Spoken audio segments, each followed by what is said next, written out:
لما نسمع اسم النبي لازم نصلي عليه اللهم کے تعارف کا ہمارا ایک سلسلہ شروع ہوا تھا، جس میں امام زین العابدین رحمۃ اللہ علیہ جو امام حسین رضی اللہ تعالیٰ عنہ کے بیٹے تھے ان کا ذکر ہوا۔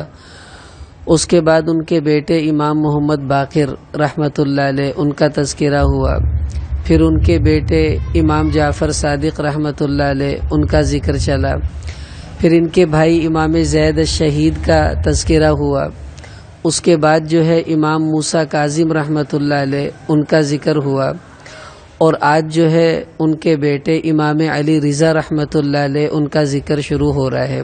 آگے ان کی بھی اولادیں چلیں گی۔ نام ان کا جو ہے وہ علی ہے۔ امام زین العابدین ان کا نام بھی علی تھا۔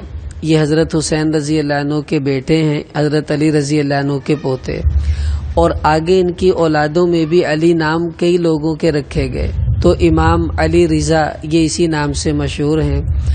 ان کی کنیت جو ہے وہ ابو الحسن تھی۔ حضرت علی رضی اللہ عنہ کی کنیت بھی ابو الحسن تھی، امام زین العابدین رحمۃ اللہ علیہ کی کنیت بھی ابو الحسن تھی، اور ان کے والد امام موسیٰ کاظم رحمۃ اللہ علیہ کی کنیت بھی ابو الحسن تھی، اور ان کی کنیت بھی ابو الحسن ہی تھی۔ وجہ اس کی اللہ تعالیٰ نے ان کو اولاد دی تو 5 بیٹے دیے، 1 بیٹی دی۔ ان کی شادی ہوئی تھی خلیفہ مامون رشید جو ہارون رشید کے بیٹے تھے، ان کی بیٹی تھی، اس کا نام تھا ام حبیب۔ تو انہوں نے اپنی بیٹی کا نکاح امام علی رضا رحمۃ اللہ علیہ سے کیا۔ وہ ان سے بڑی محبت کرتا تھا، اتنی محبت کرتا تھا کہ اپنے ملک میں جو سکے رائج تھے ان کے زمانے میں، ان سکوں کے اوپر نام امام علی رضا رحمۃ اللہ علیہ کا لکھوایا ہوا تھا، جیسے ہمارے ملک میں نام چلتے ہیں۔ اور بلکہ سن 201 ہجری میں تو مامون رشید نے یہ اعلان کر دیا تھا کہ میرے مرنے کے بعد میرا ولی عہد جو ہے وہ یہی ہوں گے، امام علی رضا۔ لیکن ان کا انتقال مامون رشید سے بھی پہلے ہو گیا، اس وجہ سے پھر یہ خلیفہ نہیں بن سکے۔ تو انہوں نے جب اپنی بچی کا نکاح ان سے کیا تو اللہ تعالیٰ نے ان کو 5 بیٹے عطا فرمائے۔ ایک کا نام رکھا حسن، دوسرے کا نام حسین، تیسرے کا نام جعفر، چوتھے کا نام محمد، اور 5ویں کا نام رکھا ابراہیم۔ اور ایک بیٹی اللہ نے دی، اس کا نام انہوں نے عائشہ رکھا، عائشہ۔ یہ اہل بیت اور صحابہ کی محبت کی دلیل ہے کہ انہوں نے اپنی اولادوں کے نام حضرات صحابہ رضی اللہ تعالیٰ عنہم کی بیٹیاں، ان کی بیویوں کے ناموں پر رکھے۔ تو چونکہ ان کے ایک بیٹے کا نام حسن تھا، اسی وجہ سے ان کی کنیت ابو الحسن مشہور ہو گئی۔ اور ان کا جو لقب ہے وہ رضا ہے، اس کو رضا نہیں، اکثر لوگ علی رضا پڑھتے ہیں، لفظ جو ہے وہ رضا زیر کے ساتھ اس کو پڑھنا صحیح ہے۔ اب ان کے لقب اور بھی ہیں، ذکی بھی ان کا لقب ہے، پاک رہنے والا، وفی ان کا لقب ہے، وفا کرنے والا، لیکن صابر بھی ان کا لقب ہے، صبر کرنے والا۔ جو زیادہ ان کا لقب مشہور ہے وہ رضا ہے، علی رضا کے نام سے۔ اب رضا کا معنی ہے راضی ہونے والا، یا وہ جس سے راضی ہو گئے۔ اب علماء نے اس کا معنی لکھا کہ ان کو رضا کیوں کہا جاتا تھا، کہ یہ اللہ کے ہر فیصلے پر راضی رہتے تھے، چاہے وہ کڑوا ہو چاہے میٹھا ہو، اس وجہ سے ان کا لقب رضا پڑ گیا، ہر وقت راضی رہتا ہے۔ اور بعض علماء فرماتے ان کو جو رضا کہا جاتا تھا اس کی وجہ یہ ہے کہ ان کے دشمن ہوں یا ان کے دوست ہوں، اور دشمنی اپنی جگہ پر، لیکن تمام آدمی دل سے ان سے راضی رہا کرتے تھے، یہ بندہ بڑا کھرا اور نیک آدمی ہے، اس وجہ سے ان کا لقب جو تھا وہ رضا پڑ گیا۔ 11 ربیع الثانی 153 ہجری کو جمعرات والے دن ان کی پیدائش ہوئی ہے مدینہ منورہ کے اندر۔ ان کی والدہ ان کا نام سکینہ تھا، اور جب یہ پیدا ہوئے تو اللہ تعالیٰ نے ان کو جو ظاہری خد و خال عطا فرمائے وہ اہل بیت کے تھوڑے سے نقشے سے ہٹے ہوئے تھے۔ مثلا عام طور پر اہل بیت کے جتنے بھی افراد تھے ان کا رنگ سفید سرخی مائل تھا، لیکن امام علی رضا جو تھے ان کا رنگ ذرا گندمی مائل تھا، اور تیز گندمی مائل تھا۔ دوسرا یہ کہ اللہ تعالیٰ نے ان کا جو قد تھا وہ درمیانہ رکھا، نہ بہت زیادہ لمبا نہ بالکل چھوٹا۔ بال جو تھے لمبے تھے، کندھے تک ان کے بال آ جاتے تھے، اور انگوٹھی پہنتے تھے، اس کے اوپر لکھوایا ہوا تھا حسبی اللہ، کہ جب بھی اپنی انگوٹھی دیکھتے فوراً دھیان اللہ کی ذات کی طرف جاتا کہ میرا اللہ ہی میرے لیے کافی ہے۔ پھر اللہ جل جلالہ نے ان کو چونکہ اہل بیت سخاوت میں، علم میں، بہادری میں، تقوی اور عبادت میں پوری امت مسلمہ سے ممتاز رہے ہیں، اللہ تعالیٰ نے ان کو بھی یہ امتیازی خصوصیتیں جو تھی وہ عطا فرمائی تھی۔ امام علی رضا رحمۃ اللہ علیہ، اب ان کی عبادت کا حال کیا تھا؟ ان کے ایک رشتہ دار کہتے ہیں میں جب ان سے ملنے آتا نا تو ان کو دیکھ کر مجھے قرآن پاک کی ایک آیت یاد آ جاتی تھی۔ وہ آیت یہ ہے کہ کانوا قلیلا من اللیل ما یہجعون وبالاسحار ہم یستغفرون۔ اللہ تعالیٰ کہہ رہے ہیں کہ یہ جو ایمان والے لوگ ہیں یہ رات کو بس تھوڑی سی دیر سوتے ہیں اور صبح سویرے اٹھ کے اپنے اللہ سے گناہوں کی معافی مانگنے لگ جاتے ہیں۔ کہ جب میں ان کو دیکھتا ہوں مجھے یہ آیت یاد آتی ہے، یہ بندہ تھوڑا سا سوتا ہے اور صبح سویرے اٹھ کے اللہ کی یاد میں مشغول ہو جاتے ہیں، تو عبادت کی حالت یہ ہے۔ اور کیفیت کیا ہے؟ فجر کی نماز کے بعد ان کا معمول تھا ذکر کرتے، اشراق پڑھتے، اشراق کے بعد نفلوں میں مشغول ہو جاتے، اور چاشت کی نماز تک نوافل پڑھا کرتے تھے۔ اس کے بعد پھر لوگ حدیث پڑھنے آتے، یہ ان کو حدیث کا درس دیتے تھے، ظہر تک وہ درس چلا کرتا تھا۔ اس کے بعد کھانا کھاتے، پھر تھوڑی دیر آرام فرماتے، اور پھر اپنے وہی معمولات اور مشغولات تھے کہ پوری زندگی بس اپنے اللہ سے لو لگانے میں انہوں نے گزاری۔ اور اس کا نتیجہ کیا ہوا؟ اللہ پاک نے پھر ان کو وہ مقام دیا جو دنیا میں بھی عزت والا تھا اور اللہ کے ہاں بھی مقام اور مرتبے والا تھا۔ یہ ایک دفعہ نیشا پور آئے۔ نیشا پور یہ جو امام مسلم ہے، مسلم شریف جنہوں نے لکھی، یہ ان کا علاقہ ہے۔ تو یہاں پر یہ آئے تو خچر پر سوار تھے، بھورے رنگ کا خچر تھا، تو اوپر چھوٹا سا وہ جیسے دلہن کے لیے ڈولی بناتے ہیں اس کے اندر بیٹھے ہوئے تھے، تو پردہ گرا ہوا تھا۔ اتنا بڑا مجمع ان کی زیارت کے لیے آیا کہ آج حضور علیہ السلام کے آل کا ایک فرد آ رہا ہے، لیکن چونکہ پردہ گرا ہوا تھا لوگ بڑے پریشان، کہنے لگے ہمیں تو زیارت کرنی ہے۔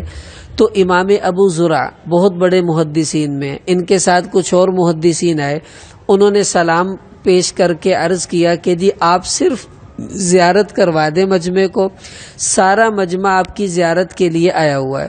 تو جب پردہ اٹھایا گیا تو بال کندھے تک، رنگ اگرچہ گندمی تھا لیکن اس پر نور اتنا زیادہ تھا کہ دیکھ کر لوگ اتنا خوش ہوئے کہ خوشی سے لوگ رونے لگ گئے، اور کچھ تو اتنی محبت کر رہے تھے کہ ان کے خچر کو ہاتھ لگا لگا کر اس کو چومنا شروع ہو گئے کہ اوپر تک تو ہمارا بس چلتا نہیں ہے۔ ہمارے مرکز میں ایک دفعہ حاجی عبد الوہاب صاحب رحمۃ اللہ علیہ تشریف لائے، میں نے خود دیکھا، وہ گاڑی میں بیٹھ رہے تھے تو لوگ ان سے سلام لیتے لیتے، رش بہت تھا، تو ایک آدمی سلام لیتے لیتے بڑا، لیکن وہ گاڑی میں بیٹھ چکے تھے، دروازہ بند ہو گیا، تو اس نے کیا کیا، ان کی گاڑی کو یوں ہاتھ لگا کے نا اپنے کپڑوں پر پھیرنے لگا۔ تو کسی ساتھی نے کہا بھئی یہ کیا کر رہے ہو؟ کہتا یہ حاجی صاحب کی گاڑی ہے، یہ بھی برکت والی ہے۔ تو محبت جو ہوتی ہے وہ بڑی عجیب ہوا کرتی ہے۔ تو انہوں نے کہا ان تک تو مسافہ نہیں ہوتا، چلو ان کے جانور پر ہی ہاتھ پھیر لے، سواری پہ، وہ بھی برکت والی ہے۔ اچھا، اب شور مچ گیا، جیسے ہوتا ہے کوئی بزرگ آ جائیں، تو امام ابو زرع نے لوگوں سے کہا بھی چپ کرو چپ کرو، ہم ان سے کوئی حدیث سن لیتے ہیں۔ تو عرض کیا حضرت صرف ایک حدیث سنا دیں، یہ سارا مجمع آپ سے کچھ سننے کے لیے آیا ہے۔ انہوں نے کہا ٹھیک ہے میں ایک ہی حدیث سناؤں گا، مجھے سفر کرنا ہے۔ اب انہوں نے سند پڑھی، اور یہ بڑی عجیب سند ہے، میں بعد میں عرض کرتا ہوں اس کی فضیلت کیا ہے۔ سند انہوں نے پڑھی کہ حدثنی ابی موسیٰ الکاظم عن ابیہ جعفر الصادق عن ابیہ محمد الباقر عن ابیہ زین العابدین عن ابیہ حسین رضی اللہ عنہ عن ابیہ علی بن ابی طالب قال حدثنی حبیبی وقرۃ عینی رسول اللہ صلی اللہ علیہ وسلم قال حدثني جبريل قال سمعت رب العزة عز وجل يقول لا إله إلا الله حسني فمن قالها دخل حسني ومن دخل حسني امن من عذابي۔ یہ حدیث پڑھی۔ سند یہ ہے کہ مجھے میرے والد امام موسیٰ کاظم نے یہ بات بتائی، ان کو ان کے والد امام جعفر صادق نے بتائی، ان کو ان کے والد امام محمد باقر نے بتائی، ان کو ان کے والد امام زین العابدین نے، ان کو ان کے والد امام حسین رضی اللہ عنہ نے، ان کو ان کے والد حضرت علی رضی اللہ عنہ نے، اور انہوں نے کہا مجھے حضور نے بتایا کہ جبریل کہتے میں نے اللہ کو یہ کہتے ہوئے سنا کہ لا الہ الا اللہ یہ میرے قلعے کی طرح سے ہے، جو میرے قلعے میں آ گیا کلمہ پڑھ کر وہ میرے عذاب سے محفوظ ہو جائے گا۔ امام احمد بن حنبل رحمۃ اللہ علیہ فرماتے اس حدیث کی سند اتنی برکت والی ہے، اتنی برکت والی ہے کہ پورے اہل بیت اس کے اندر آتے ہیں۔ اگر کسی بیمار کے اوپر اس سند کو پڑھ کر دم کر دیا جائے اللہ اس کو شفا دے دیتے ہیں، اور کسی مجنون کے اوپر دم کر دیں اللہ اس کے جنون کو ختم کر دیں گے۔ اتنی برکت اس سند میں ہے کہ سارے اہل بیت کے پھول اس میں جمع ہیں۔ تو انہوں نے یہ حدیث سنائی، چلے گئے۔ بعد میں لوگوں نے دیکھا جو قلم دوات لے کر آئے تھے لکھنے والے، ان کو شمار کیا گیا تو 20,000 سے زیادہ لوگ وہ تھے جو ان سے ایک حدیث لکھنے کے لیے آئے تھے، اور جو دیکھنے والے تھے وہ اس کے علاوہ تھے۔ یہ اہل بیت کو اللہ نے عزتیں عطا فرمائی۔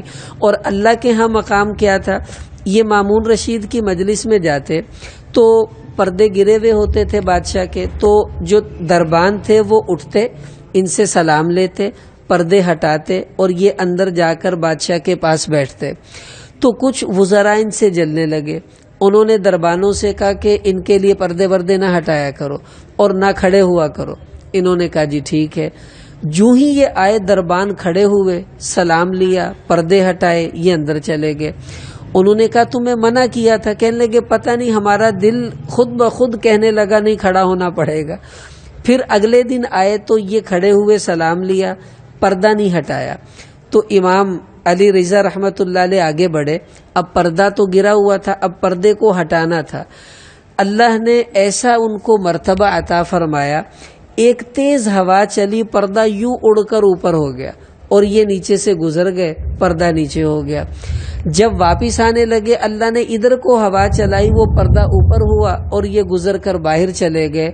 تو خدام کہنے لگے یار اس کے لیے تو پردہ اٹھ ہی جانا ہے، کیوں نہ ہم خدمت کر کے اللہ سے ثواب لے لیں، تو آئندہ ہم ایسا نہیں کریں گے۔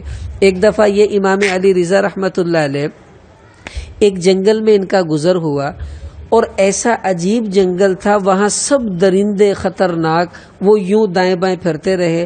یہ وہاں گئے تو جتنے درندے تھے وہ ان کے دائیں بائیں یوں آ کر بیٹھ گئے جیسے ان کے مرید ہوں۔ کوئی اپنا سر لگا رہا ہے ان کے پاؤں پہ، اور کوئی آ کر اپنی زبان ان کے پاؤں پر پھیر رہا ہے۔ کسی درندے نے ان کو خراش تک نہیں پہنچائی، کیوں؟ ان کو پتا تھا یہ رسول اللہ کے گلدستے کا پیارا پھول ہے، اگر ہم نے اس کو کچھ کہہ دیا تو اللہ کو کیا جواب دیں گے۔ یہ مقام اللہ نے ان کو عطا فرمایا تھا۔ اب دیکھیں اہل بیت کی اللہ نے ایک عجیب صفت رکھی تھی، ان کو سخاوت اللہ نے بہت دی تھی، کہ دل بھی دیا تھا اور خرچ کرنے کا جذبہ بھی اللہ نے عطا کیا۔ ایک دفعہ ان کے پاس ایک آدمی آیا تو کہنے لگا حضرت میں حج کے لیے آیا تھا، اب میرا خرچہ ختم ہو گیا ہے اور واپس جانے کے پیسے میرے پاس نہیں ہیں، آپ ایسا کریں مجھے کچھ پیسے دے دیں، میں اپنے شہر میں جا کے آپ کے لیے صدقہ کر دوں گا۔ وجہ اس کی یہ ہے کہ اس زمانے میں رقم واپس کرنا بڑا مشکل تھا، اب تو ایزی پیسہ کروا دیتے ہیں، لوڈ کروا دیتے ہیں، اس زمانے میں ایسا نہیں تھا۔ انہوں نے اس کو 1000 دینار دیے۔ 1000 دینار پاکستان کے تقریباً 20 لاکھ روپے بنتے ہیں، تو وہ اس کو دیے اور کہا یہ لے جاؤ، اور وہ لے گیا نا۔ 20,000 دینار دیے، 200 دینار 200 وہ تقریباً 40 لاکھ روپے بنتے ہیں، تو وہ ان کے حوالے کیے اور کہا یہ لے جاؤ، اور وہاں جا کر میری طرف سے صدقہ کرنے کی ضرورت نہیں ہے، بس یہ تمہیں ہدیہ ہے، اللہ تمہیں مبارک کرے۔ اتنی بڑی سخاوت یہ عام بندہ نہیں کر سکتا۔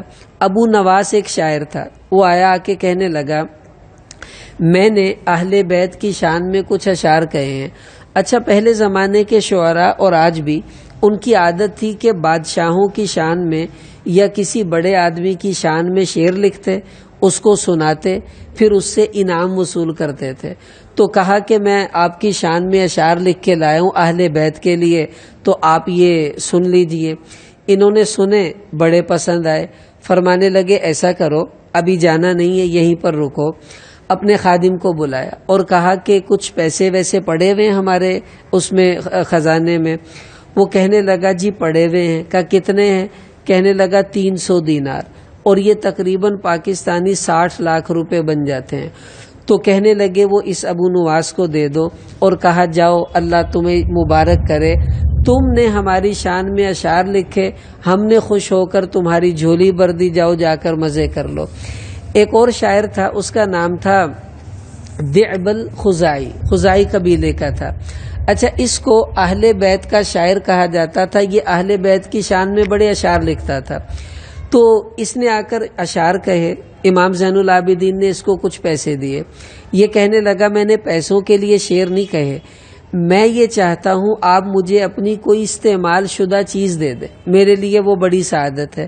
انہوں نے اپنا کرتا اتار کر اس کو کہا کہ یہ لے لو، اور پیسے بھی دے دیے۔ اچھا، وہ آگے گیا تو ڈاکوؤں نے قافلہ لوٹ لیا، اس دعب الخزائی کے بھی سارا سامان لوٹ لیا۔ وہ ڈاکو کہنے لگے یار ایک شاعر ہے دعب الخزائی، بڑا اچھا شاعر ہے، اس کے اشعار پڑھنے لگے۔ وہ کہنے لگا بھائی میں ہی تے آؤں۔ کہنے لگے تو کیسے ہو سکتا ہے؟ پھر اس نے اپنے شعر سنائے، وہ مان گئے۔ کہنے لگے چلو تیری وجہ سے سارے قافلے کو آزاد کرتے ہیں، لیکن یہ جو کرتا ہے تو لے کر آیا امام علی رضا رحمت اللہ علیہ کا، یہ کرتا تجھے واپس نہیں کریں گے۔ اس نے کہا مہربانی کرو، یہی تو میرا سرمایہ، پیسوں کا میں نے کیا کرنا ہے؟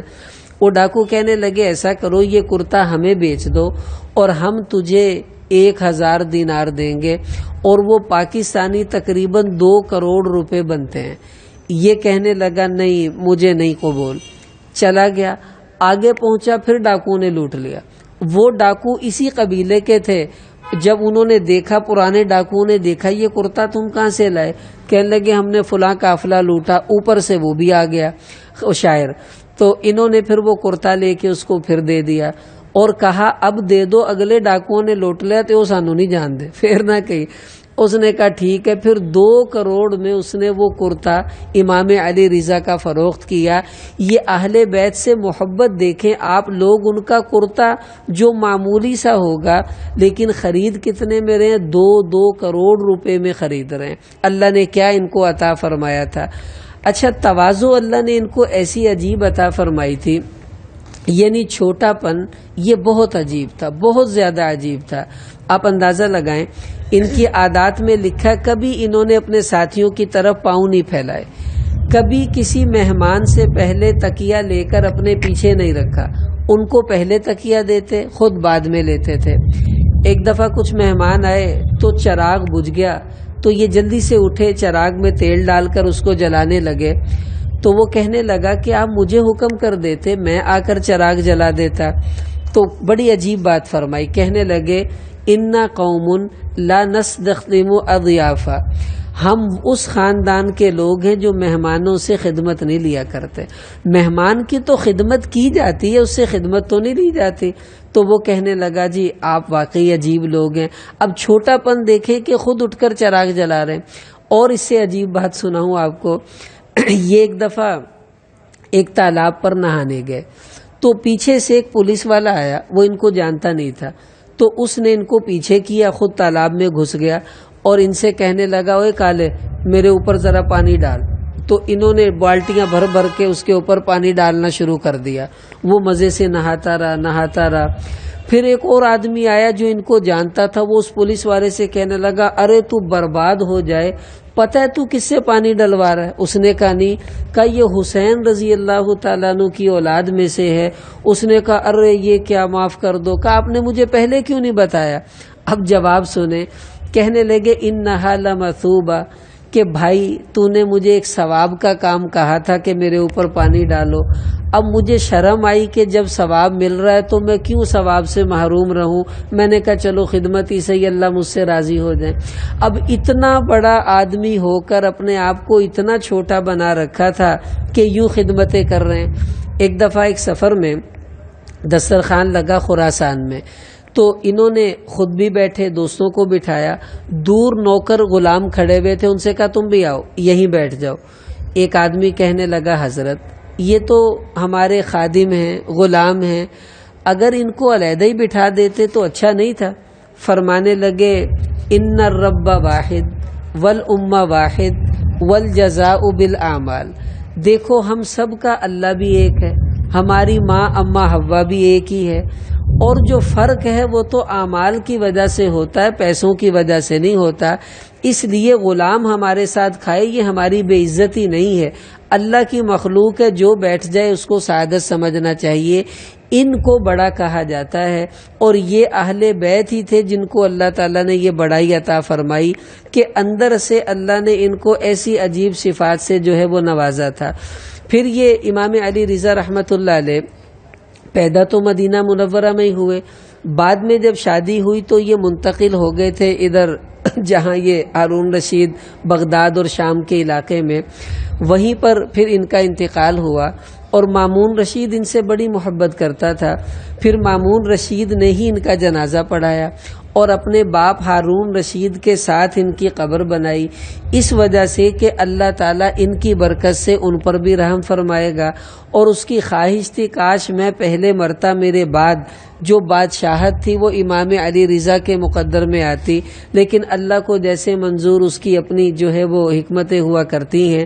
تو یہ امام علی رضا رحمۃ اللہ علیہ کا مختصر سا خلاصہ تھا۔